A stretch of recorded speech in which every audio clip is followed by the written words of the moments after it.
In today's video, I'm going to teach you how to schedule a meeting or event in Microsoft Teams.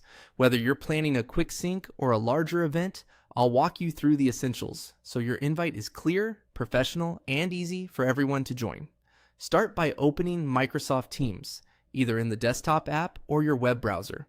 Once you're in, look over to the left sidebar and click Meet. Depending on your version, this may appear as Calendar, but it takes you to the same place where all your meetings live and where you can create new ones. Next, choose Schedule a Meeting. This opens the full scheduling form so you can set everything up in one go and avoid back and forth later. Begin by adding a title. Keep it short but descriptive. Think purpose plus context, like a project name or team. A clear title helps people quickly recognize why the meeting matters and makes it easier to find later. Now add attendees by entering a name or an email address. As you type, you'll see suggestions from your organization's directory. If you're inviting someone outside your organization, type their full email so they receive the calendar invite. Add the key participants first to help you pick a time that works. Choose your date and time. Make sure the correct time zone is selected, especially if your team spans regions.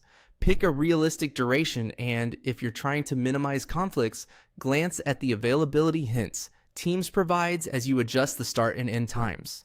A little attention here saves a lot of rescheduling later. Add a location.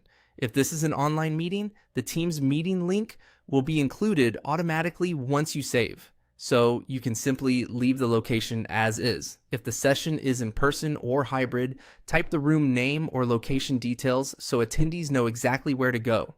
Use the details area to add context. Outline the agenda, list any decisions you want to make, and include links to documents or dashboards people should review beforehand. Clear expectations help attendees arrive prepared and keep the meeting focused. When everything looks right, click Save. Teams will create the event, send invites to everyone you added, and place the meeting on their calendars. You'll also see it appear in your own calendar view with the join link ready to use. That's it. You've scheduled a meeting or event in Microsoft Teams with all the right information in place. Thanks for watching and happy scheduling.